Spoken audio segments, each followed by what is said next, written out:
오늘 읽었던 말씀, 이미 말씀드렸던 것처럼 이 구절을 가지고 그 여호와의 나무가 되자, 이런 말씀입니다.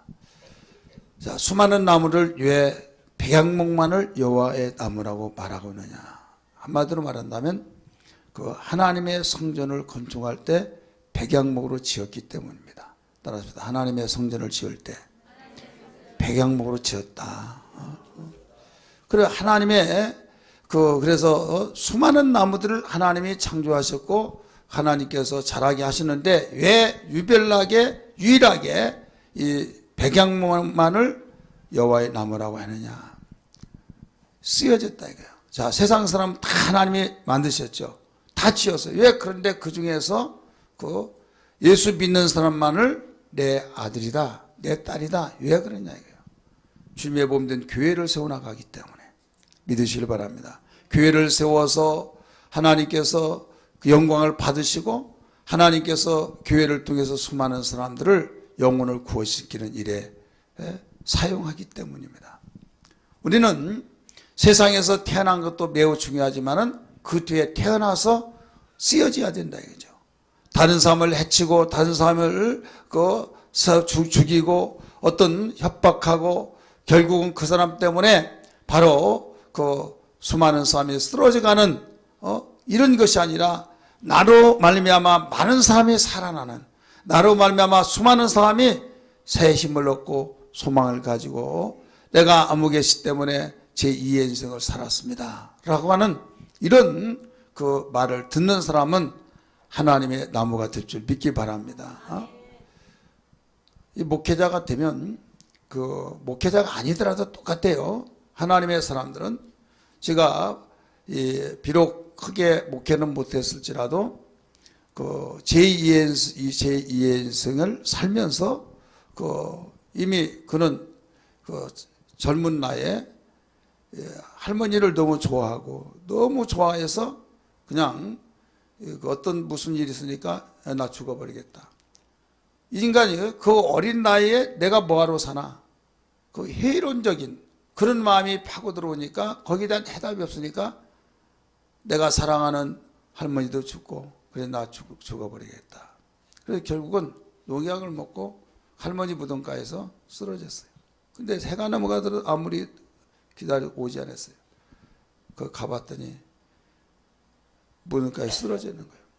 그래서 그를 떼매고 병원에 가서 유의세척을 해서 겨우겨우 살았는데 여기에 어우러지는, 말을 제대로 하지 못하고 혀가 완전히 말려가지고 타가지고 그래서 그만큼 고통스러운 가운데서 그래야 살아났는데 좀 멍하고 또 그 말도 제대로 발음도 좋지 않고 이런 가운데 생활했죠. 누가 전도를 해서 우리 교회 왔어요. 왔는데 복음을 우리 영생의 말씀 그 교재로 가르치고 해서 복음의 말씀을 듣고 난 뒤에 자기가 내가 예수님을 다시 만나서, 그런 전에는 그 시골 교회 다니면서 교회를 다녔어요. 교회를 안 다닌 것이 아니에요. 다녔지만은 예수님과의 그 관계를 돈독하게 맺지 못하고 다시 말해서 거듭나는 것을 의심해 볼 수 있는. 그런데 성경을 배우면서 조금 더 올려줘요. 성경을 배우면서 예수님이 나의 구세주고 나를 위해서 죽었다는 그 확신 속에서 너무 감사하고 감격하고, 그래서 그는 나는 제2의 인생의 몸이니 주님을 위해서 살아야겠다 해서 주님 위해서 살기로 작정하고 신학을 들어가죠. 근데 신학 들어가기 전에 호텔에 직장을 잡아서 호텔 굉장히 직장이 거기에서 부습이 많은데 다른 부습이 아니라 수표를 내잖아요. 그런 수표를 하면 거기에 10만 원짜리면 거기에 뭐 1,000원씩 그걸 바꿔서 그것을 띄고 주잖아요. 그것만 모으더라도 그것은 카운터에 있는 사람 거예요. 그건 호텔에 계약할 때도 이건 그것만은 너의 부습이다. 이제 그렇기 때문에 그렇게 해서 얻어진 것만으로도 굉장히 많고, 뿐만 아니라 너무 진실하게 하니까 모든 재정을 갖다 다 베낀 거예요. 그 하루에 모든 것들을 다 베끼고. 그런데 그런 가운데서도 좋은 직장을 가졌음에도 불구하고 나는 여기서 더 있으면 돈에 대한 눈이 밝아져서 내가 하나님께 은혜 감사하고 제 2인생을 사는 것을 그 마음이 흔들려서 그 하나님께 서운한 것을 갚지 못할 수도 있다 해서 그걸 완전히 박차고 나왔어요. 나와서 선교사를 하겠다라고 하면서 열심히 목회하기 전에 선교를 위해서 언어를 준비하고 그 어느 지역으로 간다는 딱 지정해 놓고 그 나라의 언어를 배우기 시작하죠. 그래서 선교사역을 감당하고 지금은 그 아주 베테랑 선교사가 되고 수천의 그 영혼들을 구원시키는 그런 그 사역을 하고 있는데, 이런 것들을 비출 때 그가 어디에서 나왔느냐? 바로 교회를 통해서 이루어졌다 이거예요. 어느 교회든지 다 하나님이 그 사람들을 그 만들어낼 때, 쓰여질 때 그 교회는 감사하고 우리 교회가 이런 사람이 나왔다. 이건 뭐냐면 하나님이 쓰신 나무가 나왔다 이거예요. 믿으시길 바랍니다. 우리 교회도 그런 사람이 나왔다 이거예요. 오늘 그 문을 또 하고 있더라고요. 누구냐고 했더니 그 문병성 목사님이 찾아왔어요. 그 어제는 또 김수계 전사님 내가 찾아오고, 이제 그 목회에 대해서 요사이 어떻게 그 지내냐고. 가까워 있지만은 자주 못 다녀요. 그리고 거기 길난지를 제가 알지도 못해요. 근데 뭐 4차선 하고 막 그랬더라고요. 이야기를 하더라고요. 근데 이제 명절 때 찾아오면서 이 교회 모든 그 목회 열심히 하는 것들을 볼 때 그분도 어디에서 나왔다고요? 우리 교회에서 나왔다 이거요. 우리 교회에서 이번에 총회에서 그 우경수 목사님 만났어요. 그랬더니 목사님 어디 계시냐고 전화가 왔어요. 아니 어디다 빨리 좀 잠깐이면 된다고, 1분이면 된대요. 자기는 그 좀 왔다 가시라고.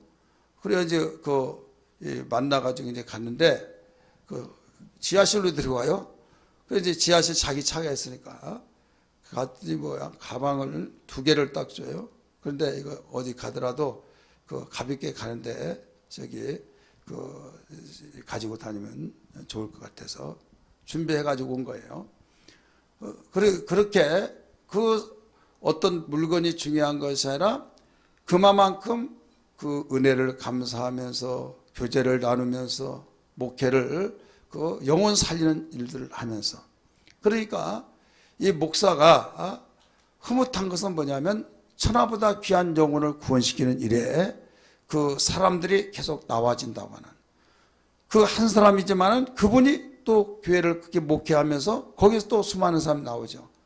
그 교회 안수식인가 해서 순서 맡으면서 제가 설교를 내는데 뭐라고 소개한 거 하면 그 안수받는 목사님 그분에 대해서 오늘 안무개 목사님 안수식 하는데 이분 나의 아버지고 이 아무개 목사님의 할아버지 말 된다고 그러면서 소개를 해요.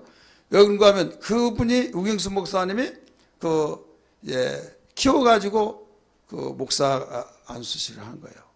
그러면 족보로 영적 족보로 보면 우경수 목사는 아들이고 또 그의 아들이 또 그 아들이에요.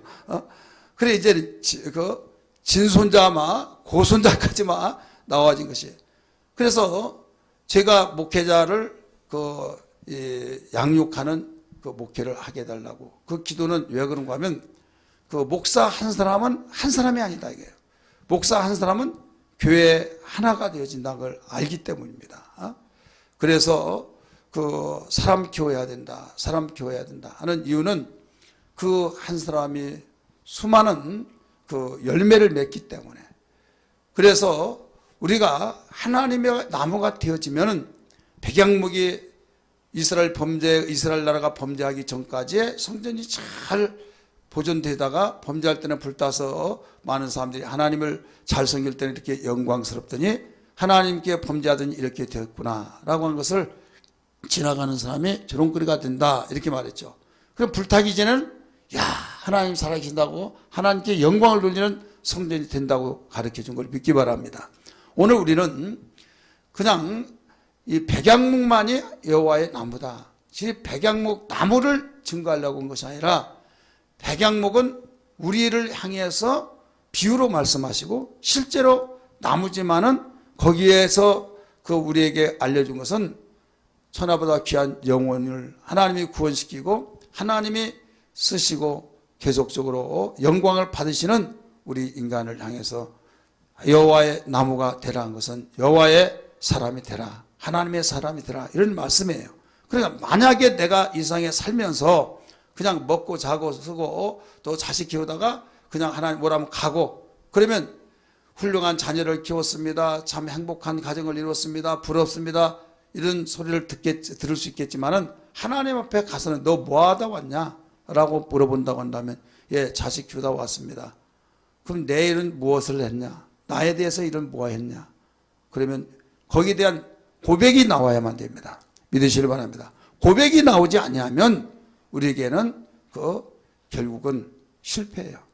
인간 실패다 이거죠.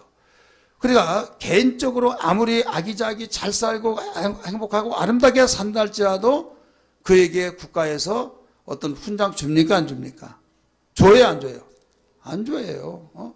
주지 않고 나라를 위해서 일한 자에게 그 훈장을 주듯이 우리는 주님의 이름을 위해서 일하는 자, 따라서 합시다. 주님을 위해서 일하는 자, 공공기관을 위해서 일해야 되듯이 하나님의 몸된 교회를 위해서 일하고 하나님의 거룩한 이름을 위해서 일하는 그 업적이 있어야 된다 이거죠. 그래서 너희는 그의 나라와 그의 의를 구하라 한 것도 그와 같은 거예요.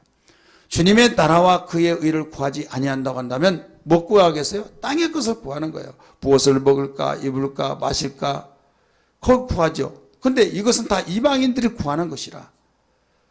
그렇기 때문에 너희는 이방인들과 같이 기도하지 말고 이방인들이 기도하는 것과 구별되어서 차별화시켜서 기도를 하라. 이것을 가르쳐 주셨는데 언제 가르쳐 줬냐?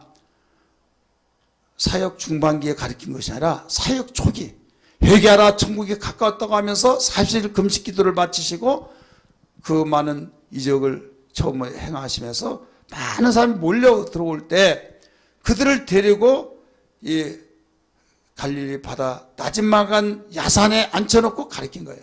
이것이 마태복음 5장, 6장, 7장이잖아요. 5장, 6장, 7장 가운데서 그 6장에서 그의 나라와 그의 의를 구하라고 주님이 가르쳐주시고 주의 기도도 그때 가르쳐준 걸 믿기 바랍니다. 그러니까 우리는 기도를 하더라도 세상 사람들 이방인들이 기도하는 것까지 기도하지 말라는 거예요. 자, 이방인들이 기도할 때 뭐 때문에 기도해요? 먹을 거, 입을 거, 마실 거, 쓸 거, 자기의 이 땅에서 평안을 위해서 이 땅에서 자기의 어떤 욕구를 충족시켜 주기 위해서 기도한다 이게요. 그럼 우리 예수 믿는 사람은 그렇게 기도하면 잘못된 것이냐? 아니에요. 우선순위가 있다 이 말입니다. 믿으시길 바랍니다. 일용한 양식을 주시옵고 라고 하는 일용한 양식이 땅의 것이죠. 그런데 그 말을 구하지 말라는 것이 아니라 우선순위가 뭐냐 이것을 일러주시고 있는 거예요.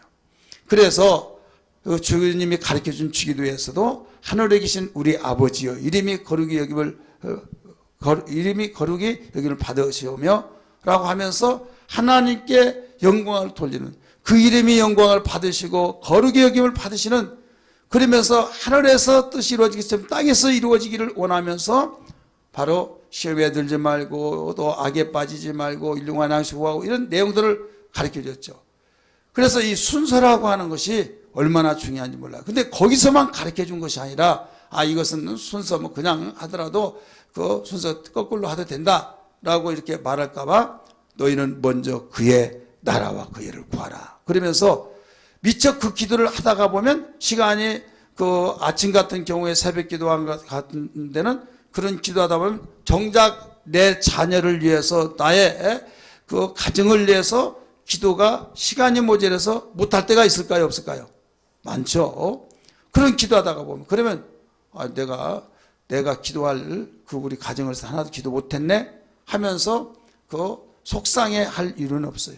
왜 그런가 하면 하나님께서 너 먼저 알고 너 기도를 위해서 내 자녀를 위해서 내 가정을 위해서 기도할 것 많더라도 우선순위를 알고 내 이름을 위해서 내가 세운 교회를 위해서 내가 먼저 기도할 것을 기도했으니 내가 약속대로 그의 나라와 그의 일을 구하라. 그리하면 이 모든 걸 너에게 더하신다고 했던 것처럼 내가 책임져 주마 하면서 그 기도하지 않았더라도 여러분 채워주신다는 걸 믿기 바랍니다. 저는 우리 가정 위해서 기도를 별로 이렇게 앞에서 하다가 보면 이제 뒤에 못할 때가 많아요. 그러나 조금 더 거기에 대해서 염려하지 않습니다. 왜 그런가 하면 앞에 기도가 그의 나라와 그의 의에 대한 부분이기 때문에. 그래서 우리가 그렇게 할 때에 하나님께서는 이미 모든 걸 다 아시죠. 아시기 때문에 채워주신다 이거죠. 세상의 사람들은 무엇을 먹을까 입을까 마실까 기도할 때 너희는 그렇게 하지 마라. 이것은 예수로 먹고 예수로 마시고 예수로 옷 입고 이 말씀이에요. 요한복음 6장의 말씀은 네가 인자의 피와 살을 먹고 마시라라고 가르쳐줬어요. 먹고 마시지 않는 자는 생명이 없다고 말씀했어요. 그러니까 예수의 피와 살을 먹고 마시라라고 한 것은 예수님이 십자가에 못 박혀 피 흘려 주셨을 때 채찍으로 맞음으로 살이 찢어지고 그런 살을 먹어라. 그러니까 그 설교를 잘 듣지 못해서 오해를 하는 경우가 있어요. 왜 그런가 하면 야 어떻게 예수의 피와 살을 먹느냐? 드라큘라냐? 귀신이냐? 막 피를 쪽쪽 빨아먹게. 근데 문제는 뭐냐면 이런 설교를 많이 하지 않다가 보니까 예수의 피를 믿고 그의 피를 힘입으라 하고 하는 설교는 많이 들어서 아멘 해요. 그런데 예수의 피와 살을 먹고 마셔야만 됩니다. 그러면 야 이상한 교회 아니야? 아니 예수의 피를 먹고 막 예수의 피를 마시고 살을 먹으래. 그러니까 여기에서 안 들어본 말을 들어보면 이상하다고 그러죠. 근데 이 설교를 가버나움 회당에서 누가 직접 하셨어요? 예수님이 하셨다 이거예요. 예수님이 직접 하셨기 때문에 그 성찬식도 떡을 뗄 때 이건 이제 살이다. 내 살이다. 받아 먹어라 그랬어요. 잔을 들 때 내 피다 라고 가르쳐 줬어요. 그와 같이 여기에서 설교를 들을 때 예수님이 진지하게 설교를 했음에도 불구하고 그 설교를 들었던 제자들을 비롯해서 많은 사람들이 무슨 반응을 나타냈습니까? 야 정말 어렵다. 어떻게 저자의 살을 뜯어 먹고 저자의 피를 빨아 먹느냐? 그러면서 이 말은 있을 수 없다 해가지고 웅성합니다. 이때 예수님이 말씀하셨습니다. 요한복음 6장 63절에 61절부터 보면 너희가 어찌하여 수군거리냐? 수군거리는 걸 아시고 인자가 이전 있었던 곳에 올라갈 것을 너희가 볼 것 같으면 그때는 어찌하려느냐 하면서 63절에 살리는 것은 영이니 육은 무익하니라 라고 가르쳐 주셨어요. 그러니까 너희가 이해가 되지 않는다고 해서 숙덕숙덕 하면서 수근수근 하는 그런 말을 주님께서 보시고 그 이유를 알았어요. 그렇기 때문에 이전에 있었던 올라갈 때 그때를 볼 것 같으면 그때는 어찌하려 이미 늦는다 이거예요. 그렇기 때문에 인자가 이제 피와 살을 먹고 마신 것을 받아들이라 하면서 내가 너에게 이런 말은 영이요 생명이라. 육신적으로 말한 것이 아니라 영이요 생명이라. 자, 우리의 육신은 육이에요. 따라서 우리의 육신은 육이다. 그러면 예수님의 육신은 육이지만은 본질은 말씀입니다. 따라합시다. 본질은 말씀입니다. 우리의 육체는 육신인데 본질은 흙입니다. 그러니까 육신의 특성은 예수님의 육신이나 인간의 육신은 똑같아요. 똑같기 때문에 그 육신은 때릴 때 아프고 피가 나고 다 그렇지만은 뭐든 배고프고 그런 거 있지만은 본질은 다르다. 따라서 본질은 다르다. 그래서 예수님의 육체는 어디에서 나왔다고요? 말씀. 요한복음 1장 14절의 말씀이니까 말씀이 육신이 되어 우리 가운데 거하심에 이르는 거죠. 근데 우리는 육체가 흙에서 육체가 됐다 이 말이에요. 어떤 사람은 그리고 예수님의 육체가 말씀이기 때문에 내 살을 먹으라 라고 해서 무엇을 먹으라? 말씀을 먹으라 이 말이에요. 말씀을. 그 다음에 내 피를 받아 먹으라. 이것은 예수님의 그 육체에서 흘러나오는 피가 있다 이거예요. 이 피는 생명의 피요 바로 구속의 피이기 때문에 너희가 흘리는 피는 하나의 그 육체에서 나오는 피지만은 내 피는 육체에서 나온 피가 생명의 피다 이거예요. 할렐루야. 왜 생명의 피냐? 말씀이 생명이니까. 예수가 생명이니까. 그러니까 똑같은 피라 할지라도 그 예수의 피하고 우리 피하고 근본이 다르다는 걸 알아야 하면 됩니다. 이런 깊이 있는 근본을 알지 못해서는 어떤 사람이 막 어떤 이상한 교회는 예수가 피를 먹으라고 했으니까 우리 예수 믿는 사람은 똑같은 예수님의 생명이 있으니까 그 사람을 막 피를 빨아먹고 살을 막 해서 먹고 그러면서 그걸로 우리 성찬식 해야 된다고 이렇게 하는 사이비 이단들이 있다 이거예요. 그러니까 얼마나 무지하냐. 여러분 어떤 사회적인 문제도 있었죠. 부활절 되면 우리나라에서도 그랬죠. 십자가 막 만들어 놓고 막 거기다 못 박아가지고 거기서 죽었던 그런 이유가 뭐냐면 예수님이 십자가에 못 박혀 죽으신 그대로 해야 된다라고 했기 때문에 그런 문제들이 생긴다 이거예요. 따라서 합시다. 우리는 예수님과 그의 피를 통해 생명을 얻었지만은 그분의 피와 우리의 피, 그분의 살과 우리의 살은 근본이 다르다. 자, 우리는 죽었어요. 죽었을 때 이제 육체는 흙으로 가죠. 영은 하나님께로 가죠. 그러면 우리는 낙원에 가서 주님이 오실 때 우리가 어디에서 부활됩니까? 육체에서 부활돼요? 영혼에서 부활돼요? 대부분 사람들이 육체에서 부활된다고 생각해요. 목사님들도 그런 분들이 많이 있습니다. 그러면서 화장하면 안 된다. 왜? 우리 기독교는 화장하지 않는다. 부활되기 때문에 이렇게 말하는 사람이 있어요. 여러분 그렇다면 태워가지고 이거 물에 뿌리면 그 사람은 어디에서 부활돼요? 바다에서 막 부활됩니까? 그러면 거기에서 고기가 먹어서 그러면 고기에서 또 부활돼요? 복잡해져요 그렇게 하면. 여러분 이건 뭐냐면 육체에서 부활된 것이 아니라 우리 사람이 영혼에서 부활이 되는 거예요. 왜? 아무리 아니라고 한다 할지라도 신학자가 아니라 할지라도 성경은 분명히 말하고 있어요. 자, 예수는 우리의 모델인 걸 믿기 바랍니다. 말씀이 육신이 되어 한 것처럼 우리의 영혼은 영이라 이거예요. 따라서 영. 말씀은 영이에요.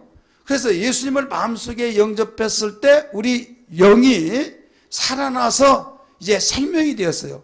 거기에서 육체가 되어서 온전한 신령한 몸, 썩지 않는 몸이 된다는 걸 믿기 바랍니다. 그런데 문제는 뭐냐면 아니라고 끝까지 하면서 육체에서 부활된다는 거예요. 제가 질문을 했어요. 무슨 질문을 했느냐. 목사님, 사람이 장애가 있고 지체장애든지 또 시각장애든지 청각장애든지 그런 장애가 있는데 부활되면 지체장애 그대로 장애로 부활됩니까? 아니면 온전하게 부활됩니까? 온전하게 부활된대요. 아니 예수님은 그러면 예수님 모델이니까 핏자국 여기 못자국 있고 창자국이 그대로 있었는데 그러면 그대로 부활이 됐어요 안 됐어요? 부활됐죠. 그러면 그대로 부활됐으면 우리도 만약에 장애가 됐으면 장애로 부활돼야 안 돼요. 그 논리로 본다면 어려운 말이야? 여러분 그냥 스쳐가지 말고 한번 분명하게 한번 생각해 보세요. 육체에서 부활된다고 한다면 장애자로 죽었으면 장애자로 또 부활돼야 된다 이거예요. 왜? 예수님이 못자국과 창자국이 그대로 남아있었기 때문에 그대로 부활돼야 된다 이거예요. 그런데 아니라는 거죠. 왜 아니냐? 예수님은 그렇게 상처가 있었는데 그대로 태어났으니까. 그건 그래도 아니다고. 그건 아니라고 하는 그 근거를 이야기한대. 근거를. 그러나 그 근거를 답변하지 못하고 무조건 아니라고 하면 설득력이 없는 거예요. 우리는 성경에서 해답을 찾아야 될 줄 믿습니다. 왜 그런가 하면 영은 그대로 있는 겁니다. 따라서 영은 변하지 않는다. 예수님께서 재림하실 때도 장자국과 못자국 그 있는 그대로 재림하셔요. 마찬가지로 우리는 영이기 때문에 우리에게 비록 육체가 장애가 되었다 할지라도 살아날 때는 온전하게 우리가 부활된 걸 믿기 바랍니다. 할렐루야. 그리고 지옥에 던져지면, 불못에 던지면 타요 안 타요? 탑니까 안 탑니까? 쇠도 녹아버린데 왜 안 탑니까? 타야죠. 근데 안 탄다 이거예요. 왜 안 타느냐? 영이기 때문에 안 타는 거예요. 그것만 보더라도 영에서 신령한 부활이 된다. 영에서 썩지 않을 육체로 부활된다 이거예요. 예수님의 육체가 바로 영이신 것처럼 육체가 본질이 말씀에서 영에서 말씀으로 육체가 되었듯이 우리는 부활체가 되었을 때는 이 잡아당기면 흙에 살아온 거기에서 부활이 아니라 영혼에서 육체가 부활된다 이거예요. 그것은 정확하게 성경은 증거하고 있습니다. 그렇기 때문에 불 속에 던져지더라도 타지 않고 영원 부흥토록 고통을 당하고 있는 거예요. 만약에 육체로서 있다면 타버리죠. 하나님이 안 타게 하신다. 여러분 왜 안 타게 하십니까? 그러면 하나님이 그 원리를 다 저버리게 만든 거죠. 불 속에 안 탄 것이 어디 있습니까? 다 타죠. 만약에 아벨은 사드락 메삭이 그 던졌는데 왜 안 타느냐? 이것은 뭘로 보호를 했어요? 영으로 보호해버렸어요. 천사가 보호했기 때문에 머리털 하나 상하지 않았던 것을 가르쳐 주고 있습니다. 자, 우리는 이와 같이 하나님과의 관계가 이렇게 중요합니다. 하나님과의 관계가 중요하기 때문에 하나님과 관계가 맺혀지지 않은 자는 보호받을 길이 없는 거예요. 성경은 수없이 우리에게 이 사실을 가르쳐 주는데 다윗이 쫓긴 가운데서도 어떻게 살았고 어떻게 그렇게 그 자리를 지키려고 했던 사울은 자리에서 밀려났고 다윗이 그 자리에 올라가느냐. 다윗이 요령이 많고 꾀가 많고 대단한 삶이라 그러냐. 여러분 다윗은 하나님을 바라보고 하나님을 의지하고 하나님이 원하신 기뻐하신 뜻대로 살았을 뿐이지 그 자리에 그렇게 살다가 보니 하나님이 때가 될지라 거기에 올려놓은 거예요. 믿으시길 바랍니다. 다윗은 전쟁터 나갔지만은 하나님께서 전쟁에 앞서서 진두지 하시면서 그분이 전사로서 여호와는 전사이시라 라고 말씀하고 있잖아요. 그래서 그분이 싸워 이기시게 하셨기 때문이라는 걸 믿으시길 바랍니다. 우리는 우리 안에서 그리스도가 없다고 한다면 아무런 가치가 없는 거예요. 아무런 가치가 없는데 그 가치 없는 존재가 어떻게 가치가 있느냐? 바로 하나님의 영이 함께 하시고 하나님이 함께 하시기 때문이라는 걸 믿기 바랍니다.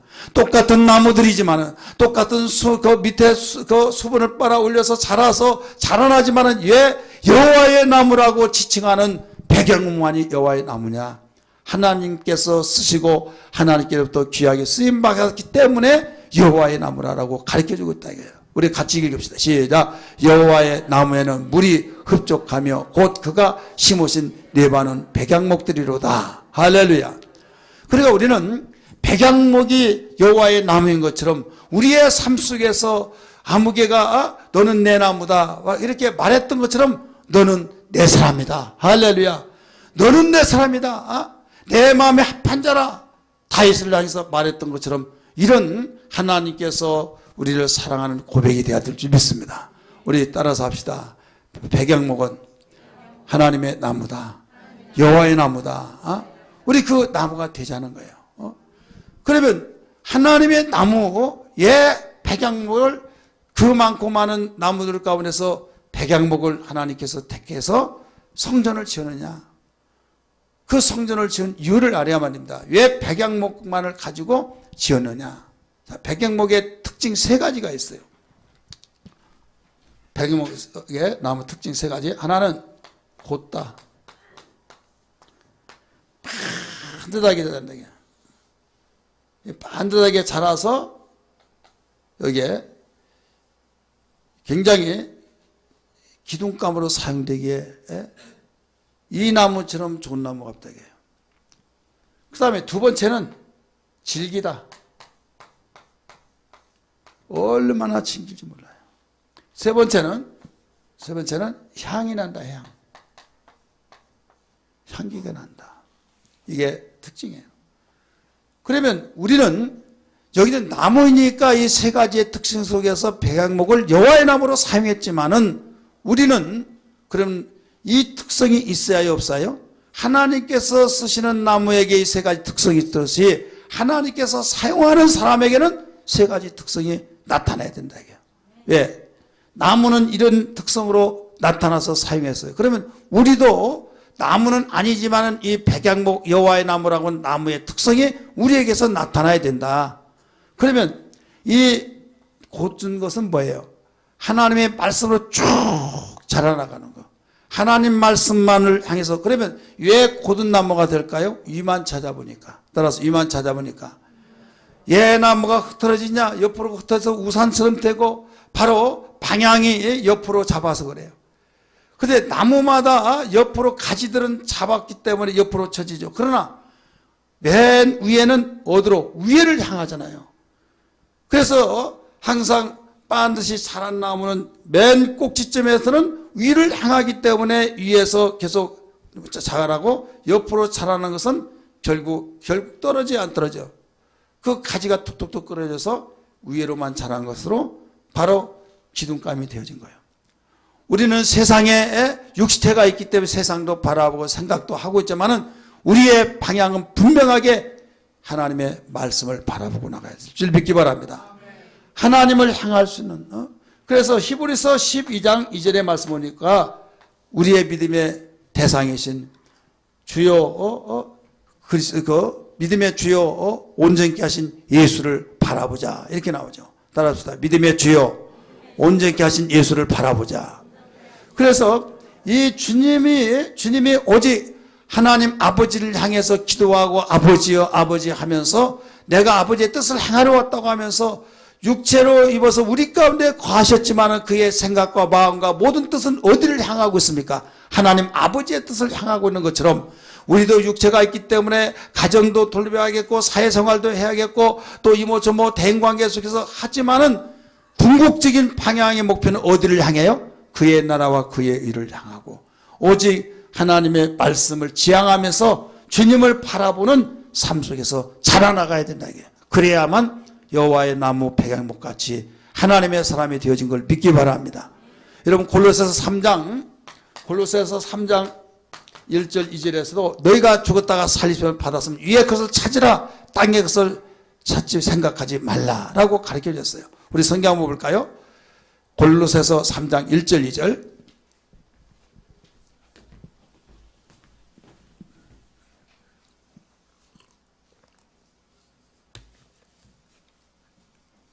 읽으세요. 시작.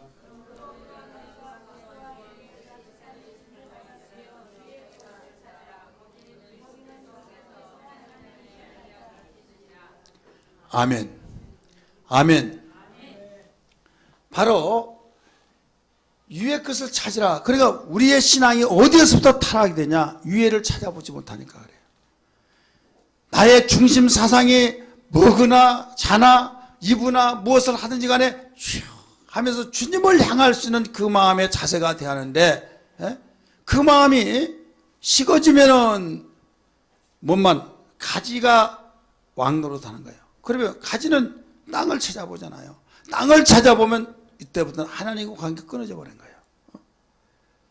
그렇기 때문에 하나님의 나무라고 하는 것, 백향목은 이 세 가지 특성 가운데 있듯이 우리의 특성이 그대로 살아남아야 된다 이 말입니다. 할렐루야. 따라서 합시다. 주여 주님을 바라보며 살게 하여 주옵소서.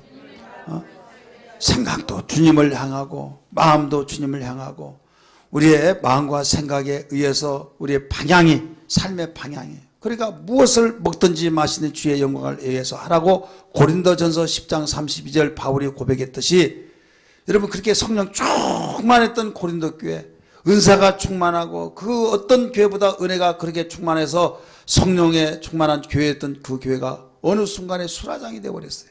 왜 그러냐? 어제 바울이 가르쳤을 때 아멘 아멘 하면서 그렇게 쫙 마음도 생각도 주님을 향하고 하나님의 나라를 바라며 살다가 유혹자들이 왔을 때 그것이 위에가 끊어져 버리고 서로 옆으로 퍼져버린 거예요.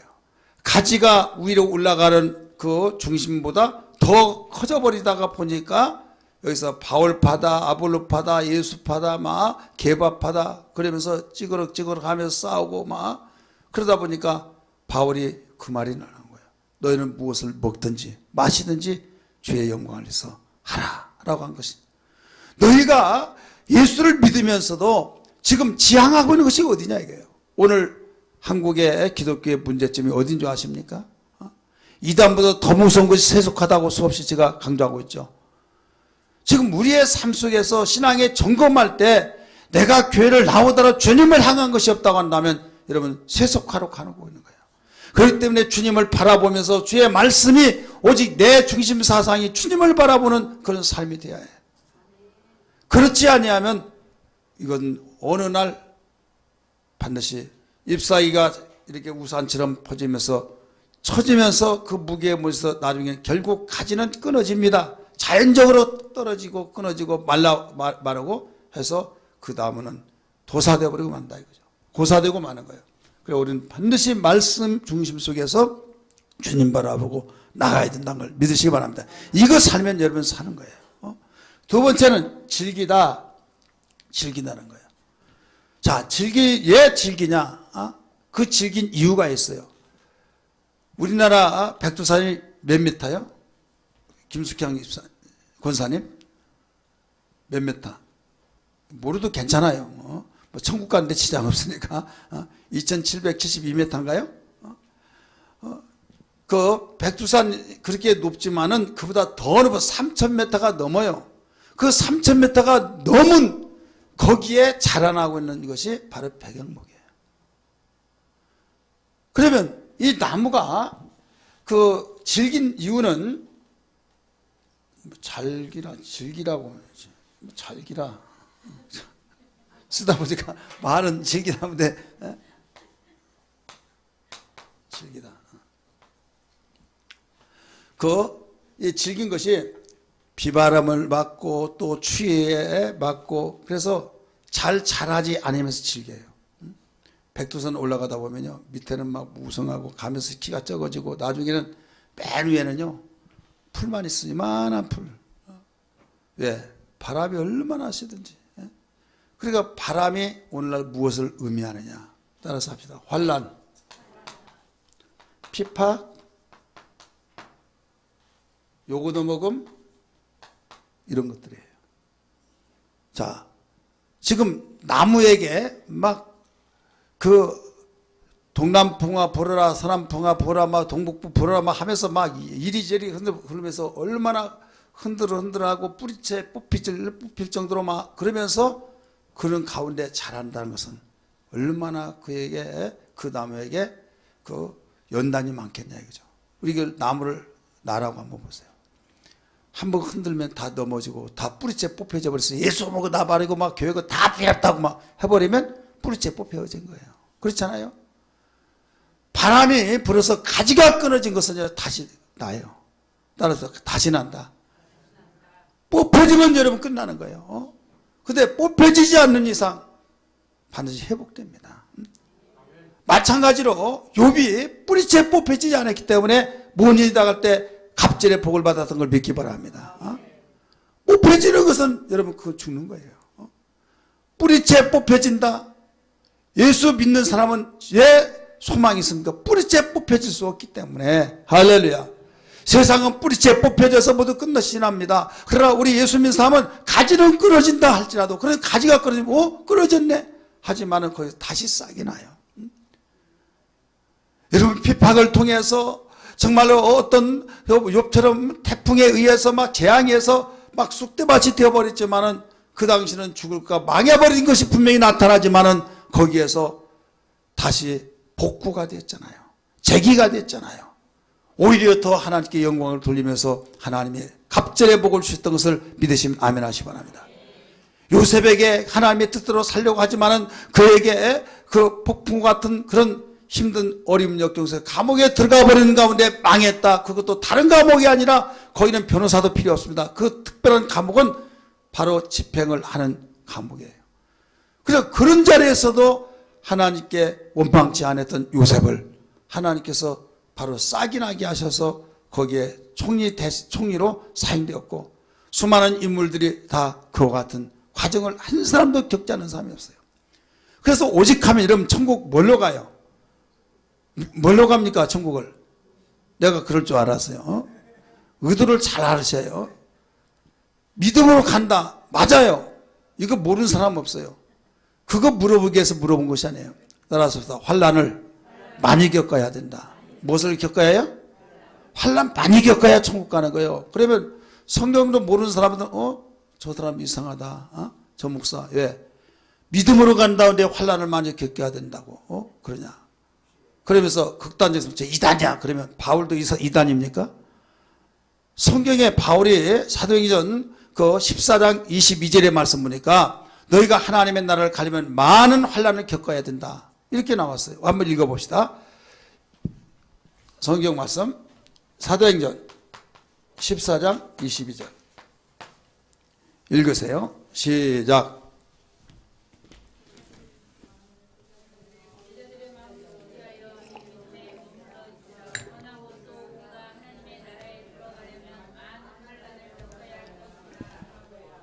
아멘.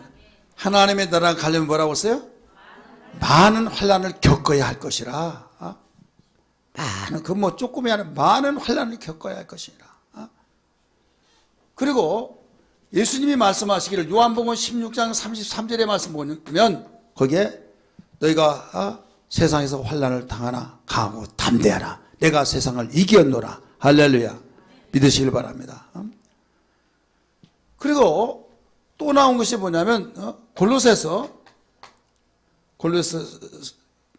골로새서에서도 그 3장 15절 3장 12절에 디모데후서네요. 거기에 뭐라고 나왔냐면 무릇 경건하게 살고자 하는 자는 핍박이 있느니라. 따라서 경건하게 살고자 하는 자는 핍박이 있느니라. 하나님의 뜻대로 살려고 하는 자는 핍박이 있다는 거예요. 주여 주여 하는 자마다 다 천국에 들어간 것이라. 하나님 아버지의 뜻대로 행하는 자라 아니라. 그 뭐가 따른다는 거예요? 비파, 환난. 그러니까 이런 걸로 인하여서 우리는 그냥 그늘나무에서 잘 자라는 나무로 기둥이 될 수가 없어요. 그 무거운 그 무게를 지탱할 수 있는 것은 즐겨야 될 줄 믿습니다. 즐겨야 해요. 그래서 여러 가지 우리가 하나님 뜻대로 살면서도 아무 잘못도 없는데 핍박을 받고 욕을 얻어먹고 막 그 많은 환난을 당하고 이 모든 것들은 지금 하나님의 사람으로 큰 사람으로 지금 기둥으로 백양목으로 쓰여지듯이 여호와의 나무라고 말하듯이 이렇게 지금 되어지고 가는 과정이라는 걸 알아야 될 줄 믿기 바랍니다. 많은 사람들은 어떤 환난을 받을 때 저주를 받아서 이래서 그래 저래서 그래 하나님인 양 판단해버리는 사람이 있어요. 우리는 가장 중요한 것은 내 양심 속에 성령께서 증거하실 때 너는 왜 이렇게 살았느냐라고 하면서 성령으로 나를 책망할 때는 회개하고 우리가 돌이켜야 하겠지만은 누가 뭐라고 한다 할지라도 내가 안 오라 하면 감사와 찬양이 돼야 될 줄 믿습니다. 주님이 하시니까 우리 안에서 성령께서 증거하시고 계십니다. 그렇기 때문에 우리가 나무가 질기다고 한 것은 그 많은 바람과 비바람, 눈보라를 다 겪어서 거기서 많이 자라지는 못하지만은 즐기게 되어진다 이거예요. 우리의 신앙이 견고하게 되어진 것은 이런저런 일을 많이 겪었을 때 가장 뭐가 많으냐? 경험이 많고 간증거리가 많아요. 따라서 경험이 많고 간증거리가 많다. 그래 간증이란 건 생명의 힘과 같은 거예요. 왜? 살아있는 지식. 교과서에 보고 어디에 책에 나와서 그거 줄치고 그걸 자기에 외워서 말하는 그것은 할 때마다 잃어버려요. 1년 전과 2년 전에 그거 보지 않고 그냥 하다가 머리 똑똑한 사람이 목사님 지난번에 이렇게 말했는데 왜 지난번에 이렇게 말해요? 그러면 할 말이 없는 거예요. 그러나 경험한 것은요 10번, 20번, 1년, 2년, 10년 하더라도 똑같은 말이에요.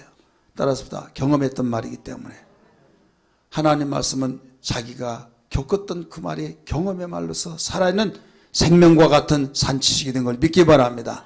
할렐루야. 그래서 어떤 일이 있더라도 우리 핍박을 받을 때 또 욕을 얻어먹을 때 또 우리는 정말로 여러 가지 그 힘드는 이런 환난을 받을 때 이것을 두려워하지 말라, 놀라지 말라, 내가 세상을 이겼노라, 세상에서 환난을 많이 받으러 가고 담대하라 라고 말씀하신 걸 믿기 바랍니다. 그래서 나도 모르는 사이에 그런 과정이 있으므로 다져진 것처럼 바로 질긴 나무처럼 우리는 어떤 가운데서도 감당하여서 하나님의 크신 일을 감당할 수 있다, 이런 말씀이에요. 어떤 분 그 목회하다가요, 교인들이 말을 듣지 않는다고 에이라 내가 이런 말을 드려요. 보따리 싸 짊어지고 가버렸어요. 다음 주까지 당신들 30명 안 데리고면 나 목회 안 한다고. 그래서 이제 그렇게 하면 막 올 줄 알았던 모양이에요. 그런데 안 오니까요, 그냥 가버렸어요. 저 어디 이제 진안이라고 하는 그곳에서 5명 데리고 노인 요양하면서 그러고 있어요. 그게 뭐냐면 자기 마음대로 안 된다고 해서 때려치워버리고, 여러분 사람이 자기 마음대로 안 된다고 해서 죽는다면 다 죽어요. 그래요, 안 그래요? 내 마음대로 안 될 때가 얼마나 많습니까? 얼마나 많은지 몰라요. 그러나 하나님 지금 죽게 되었나이다 하면서 하나님께 기도하고 인내하고 한 번에서 기도한다고 해서 응답되지 않고 부르짖고 수없이 부르짖을 때 하나님의 약속은 변함없이 나는 이루어질 줄 믿는다고 하면서 그렇게 믿고 나갈 때 어느 날 캄캄한 터널이지만 끝날 때가 있듯이, 할렐루야, 캄캄한 칠흑 같은 그 밤에 날이 새어지지 않을 것 같지만은 비록 동이 터부듯이, 할렐루야, 지금은 시계가 있어서 그 몇 시간 남았다 하지만요, 시계도 없고 닭울음 소리만이 시계를 대신하는 그런 시대, 칠흑 같은 그런 밤에 도대체 몇 시인지 알지 못하고 그럴 때 여러분 언제 날이 새려나 하지만은 아침은 돌아오더라 이 말이에요. 여러분 아무리 어렵고 힘들고 그 어떤 가능성이 없고 소망이 없어진 것 같을지라도 소망 갖기를 주의 이름으로 축원합니다. 하나님은 살아계십니다. 할렐루야. 하나님은 살아계셔 약속을 실행하시고 약속을 반드시 지키시기 때문에 믿고 믿음으로 나갈 때 여기에서 하나님께서 야 하나님 살아계시다 그럴 때가 있다 이 말이에요. 그러면서 나보다 더 어려운 사람들이 있을 때 나도 이런 사람이다 라고 하면서 나같이 어려운 사람 앞에 그 이야기 하는 사람과 아무것도 어려움 당하지 않은 사람이 인내하라고 참은 좋은 일이 있을 것이라고 할 때 그 사람이 고생해봤냐? 당신 고생해봤냐? 당신 굶어봤냐? 당신 이런 어려움 당해봤냐? 할 말이 있어요? 없는 거예요. 그러나 나는 이런 일을 당했는데 이렇습니다라고 말하면요 귀가 번쩍합니다. 왜? 내가 불행하고 내가 정말 세상에서 가장 어려운 사람을 알았는데 말을 해준 사람 보니까 나는 거기에 명함도 내놓지 못할 정도로 너무나도 부끄럽고 힘이 살아요. 저분도 살았는데 내가 해주고 저분도 일어났는데 내가 왜 못 일어나 하면서 막 힘이 생기더라 이거예요. 할렐루야. 그렇기 때문에 하나님께서는 이 모습으로 다양한 사람들을 통해서 훈련을 시키시고 이렇게 저렇게 이 모양 저 모양으로 훈련시켜서 세상에는 다양한 사람들의 형태로 어려움을 당하고 있다는 걸 믿기 바랍니다. 그러니까 그런 일들을 통해서 그런 사람을 향해서 신기하게도요 어떤 감옥에 가서 거기서 예수 만난 사람들은 일을 하더라도 어떤 사람을 향해서 일을 해요? 구치소 형무소 가서 거기에 그런 일 선교를 하고 또 내가 정말 힘들게 살아서 예수 믿고 은혜 받았으면 그 사람을 향해서도 선교하고 어떤 사람은 좋게 자라서 지식으로서 막 또 그런 사람을 향해서 일을 하고 그래서 하나님이 나를 쓰실 때 바로 곱게 자라고 질기게 자란 사람을 쓰시면서 너는 내 사람이다 라고 말씀하신 걸 믿기 바랍니다. 할렐루야. 할렐루야. 우리는 어떤 일이 있더라도 이런 가운데서 하나님께서 힘주신 것을 믿고 나가야 된다 이 말이에요. 나의 힘이 되신 여호와 박수치면서 부릅니다. 내가 주님을 사랑합니다. 주는 나의 반석이시며 나의 요새시람 주는 나를 건지시는 나의 주 나의 하나님 나의 피할 바이시요 나의 방패시라 나의 하나님 나의 하나님 구원의 뿌리시 나의 산송이라 나의 하나님 나의 하나님 그는 나의 여호와 나의 구세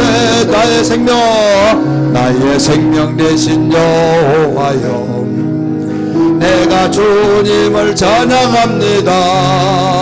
주는 나의 사랑이시며 나의 의지시람 주는 나를 이끄시어 주의 길 인도하시며 나의 생의 목자 되시니 내가 따르리라 나의 하나님 나의 하나님 생명의 멸류관으로 내게 씌우소서 나의 하나님 나의 하나님 그는 나의 여호와 나의 구세 나의 하나님 나의 하나님 나의 하나님 생명의 멸류관으로 의오소서 나의 하나님 나의 하나님 그는 나의 여호와 나의 구세주 아멘. 마지막 향기를 나타낸다. 향기. 하나님의 성전에 들어가서 은은한 향이 너무 진하면 어떻게 돼요? 막 머리가 어지러워요. 천사의 나팔 언젠가 저기다 갖다 놨더니 어떤 분 와가지고 막 뛰쳐나가요. 너무 독하다는 거죠. 근데 어떤 사람은 너무 좋다. 그 향이 진한 사람들은 좋아하는 사람은 또 좋다고 하고 막 머리가 어지러 나가더라 이거죠. 근데 그 백향목은 만인이 진하지도 않고 약하지도 않고 너무 사람의 마음이 평안하고 기분 좋게 그런 그 향이 난 것이 백향목이에요. 이 백향목이 그래서 야 하나님이 그래서 여호와의 나무라고 당신의 나무라고 말씀하셨구나. 그게 절실하게 느껴진 거예요. 그럼 오늘날 우리는 향기가 나야 안 나예요? 나예요. 고린도후서 3장 15절의 말씀 보니까 너희는 그리스도의 향기니 라고 말씀하십니다. 우리 성경 한번 찾아봅시다. 고린도후서 3장 15절 말씀 읽습니다. 먼저 자신 읽으세요. 시작. 없어요?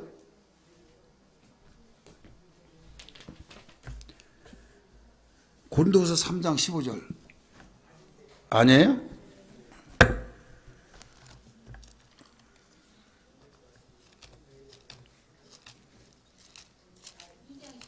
이 장 15절이에요?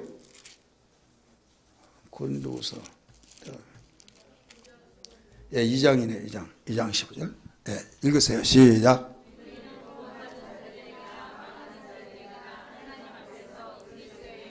아멘. 하나님 앞에서 뭐라고 그랬어요? 그리스도의 향기니. 구원받은 자에게나 망하는 자들에게나 하나님 앞에서 그리스도의 향기니. 그래서 이 향기가 나와야 된다. 향기. 향은요 그냥 나온 것이 아니에요. 바로 향기는 내가 죽어질 때 나온다는 걸 믿기 바랍니다. 죽어질 때 나와요. 희생될 때 나와요. 근데 이 나무가 아무리 곱고 질기고 향기가 난다 할지라도 자라나지 않으면 결국 기둥으로 쓰여질 수가 없어요. 하나님의 성전을 짓는 데 쓸 수가 없어요. 그래서 하나님께서 그 자라나게 하셨다라고 말씀하셨어요. 우리 16절 다시 봅니다. 본문 말씀 16절. 자, 읽으세요. 시작.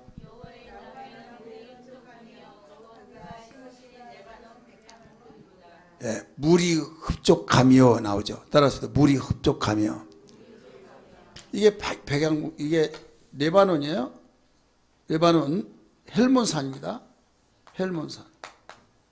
헬몬인데 이게 3,000m 이상이 되는데 여기에 다 자란다 이게. 자라는데 어떻게 해서 이렇게 자라느냐?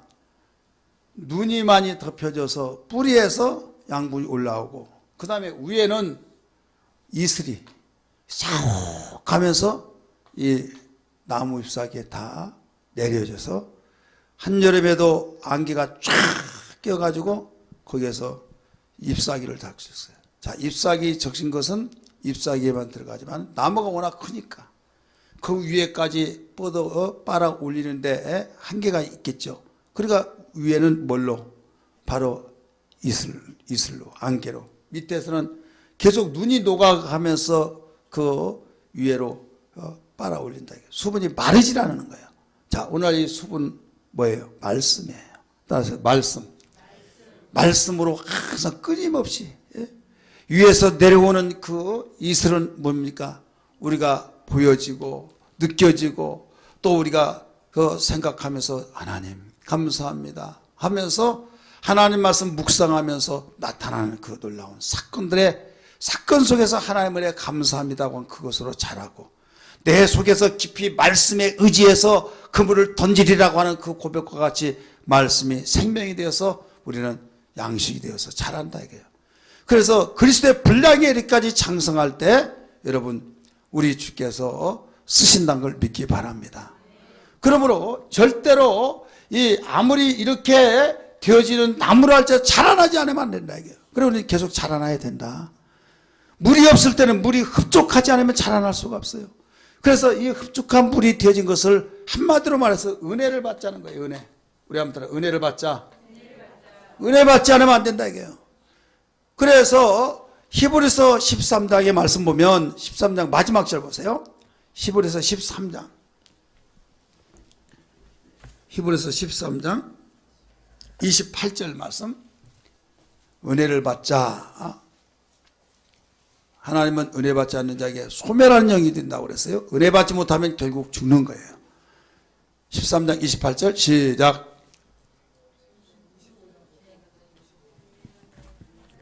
없어요? 히브리서 12장 28절 12장 28절 시작.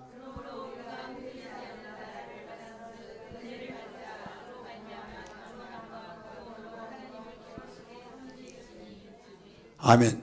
무엇을 받자요? 은혜를 받자. 자, 은혜 받아가지고 막 주여 막 부르짖고 막 하면서 나가서 싸우고 또 막 씩씩거리고 그러면 여러분 그 은혜 받은 거 안 받은 거예요? 은혜 받은 거 아니에요. 자, 은혜 받은다고 하는 그 자체가 감사하자는 거예요. 감사와 은혜는 동반입니다. 같이 나가요. 하나님의 은혜를 받았으면 여러분 은혜는 선물이에요. 그런 선물을 받고 신경질 나는 사람이 있어요? 선물을 받으면 고맙습니다. 감 너무 좋아가지고 막 여러분 선물 받으면 좋아하잖아요. 그러니까 여기에 여러분 성경에 은혜를 받자 하고 은혜에서 한쪽 가로 해놓고 일자 써놨어요, 안 써놨어요? 거기에 주석 뭐라고 달아놨어요? 감사하잖아요. 그러니까 여러분이 하나님 말씀을 듣고 기쁘면 평안하면 감사함이 내 속에서 넘쳐나면 이건 분명히 은혜예요.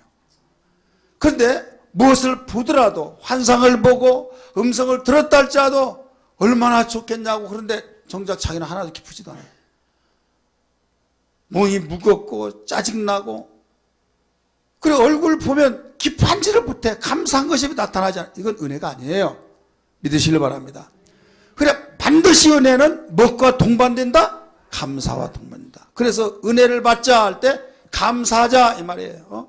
거기 그렇게 나오잖아요. 원어에서 그렇게 가르쳐주고 있어요. 그래서 우리는 생명수를 갖다 주고 있다.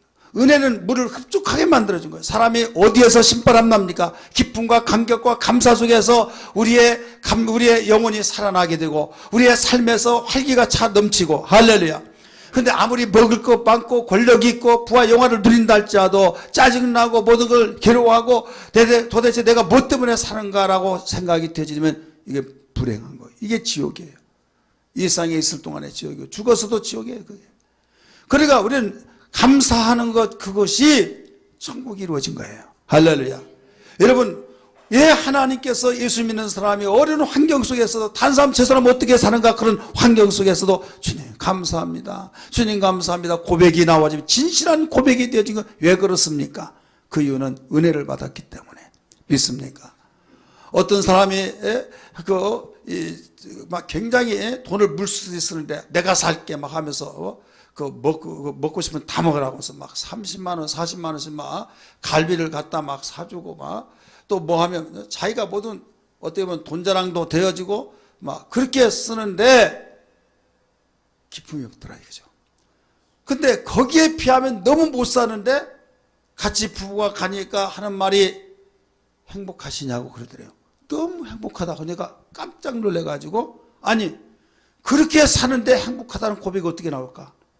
근데 자기는 그렇게 많은 사람이 부러워하면서 참 복받아 좋고 대단하고 부럽다라고 하는데 정작 자기는 감사 갖고 항상 공허하고 너무나도 내가 살아서 뭐하게 이런 생각으로 바로 압박을 받고 억압이 되다가 보니까 얼굴이 쥐어짠 행주처럼 지옥에서 출장 나온 사람처럼 그렇게 되어지더라 이거죠. 자, 하나님의 은혜는요 어떤 환경 속에서도 기쁨과 감사와 감격 속에서 주님 감사합니다. 이것이 진실한 고백이 되어진 거예요. 믿습니까? 은혜 받지 못하면 살 수가 없어요. 그래서 12장 28절에 말씀 보니까 하나님은 소멸하는 영이시라고 나와있잖아요. 소멸하는 불이시다.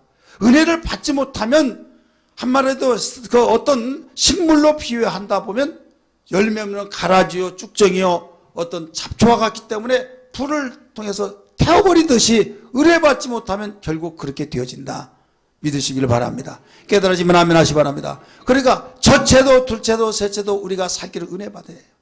여러분 아무리 내가 그 꿈속에서 이런 뜻이 이루어지고 비전이 이루어지고 한다 할지라도 여러분 우리의 현실적으로 우리는 그대로 이루어져야겠고 이루어지는데 아무리 바람이 있더라도 나에게 은혜를 받지 않으면 되어질 수가 없어. 왜? 물이 흡족함 속에서 백양목이 자라니까. 물이 흡족하게 있을 때만 자라날 수 있으니까. 은혜가 충만하지 못하면 자랄 수가 없다니까요. 여러분 왜 싸웁니까? 기분 나쁘니까. 왜 우리가 정말로 그 부부간에 찌그럭찌그럭하고 애들도 학생들이 막 씩씩거리면서 막 던지고 막 왜 이런 비행소에서 그 청소년들이 막 나타나고 사회가 복잡해집니까? 자기의 욕구를 충족이 안 된다. 이게 욕구 충족이. 근데 우리 어렵더라도 어떻게 감사할 수 있습니까? 이해가 안 되는 거예요. 어떻게 저렇게 살고 감사하고 그렇게 뭐가 좋아서 그렇게 웃고 있나라고 생각을 하겠지만은 하나님신 은혜 때문에 내가 이대로 살다가 지옥 갈 수밖에 없는데 하나님이 나에게 은혜 주셔서 나 같은 것이 무엇이길래 하나님의 자녀라고 일컬음을 허락해 주셨고 어려운 가운데서 나를 돌봐주셔서 여기까지 인도하셨고 앞으로 살아갈 때도 축복 주실 것을 믿고 오직 하나님이 밀어주시기 때문에 돌봐주시기 때문에 나는 절대 망하지 않는다. 나는 반드시 하나님께서 나의 기도를 들으셔서 축복의 대열 속에서 지금 살아가고 있다는 확신 속에서 그 은혜가 감사하기 때문에 어림도 이겨낸다는 것을 믿으시길 바랍니다. 그래서 바울은 이런 사실을 알았기 때문에 에베소 교회를 향해서 술 취하지 말라 이런 방탕한 것이니 오직 성령의 충만함을 입으라라고 가르쳐준 것처럼 여러분 예수 믿는 사람은 이걸 알기 때문에 주여 은혜 충만케 하여 주옵소서 성령의 충만함을 주옵소서 해야지 세상 따라가다가는 망합니다. 세상 따라가든 여러분 아무리 따라가더라도 해결 길이 없어요.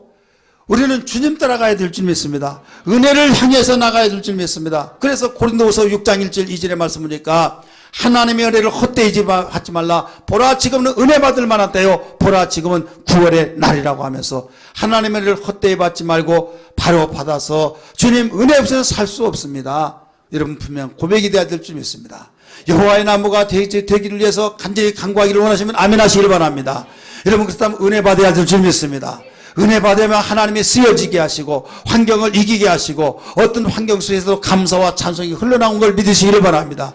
여러분 자녀가 잘 되어지기를 원하고 여러분 행복하기를 원한다면 은혜로 시작을 해야 해요. 은혜의 시작이 되어지면 되어질 수 없다고 해요. 하늘에 이슬이 내려지고 적기에 비가 오고 적기에 모든 것을 자라나게 만드신 하나님, 그분의 마음이 감동되어 하듯이 우리는 이것을 위해서 하나님과의 관계를 돈독히 맺는 유일한 길.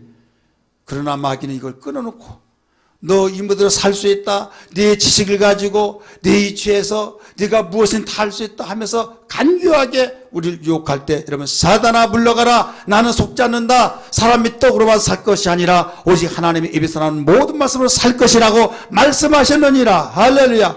그렇게 강하게 단호하게 우리는 물리치면서 무수 앞에 무릎 꿇고, 주님, 은혜가 메말라가는 이 시대, 많은 사람이 은혜를 예면하며 스스로 살려고 하는 이 시대에 주의 은혜 없으면 나는 살 수 없습니다. 우리는 주님께 부르짖고 애통하며 기도할 때 하나님이 그 많은 사람들 가운데서 당신을 찾는 사람이 없는 가운데 우리가 주님을 찾을 때 얼마나 감동을 받으시냐 이거예요. 오늘 이 밤이 되기를 주의 이름으로 축복합니다. 할렐루야.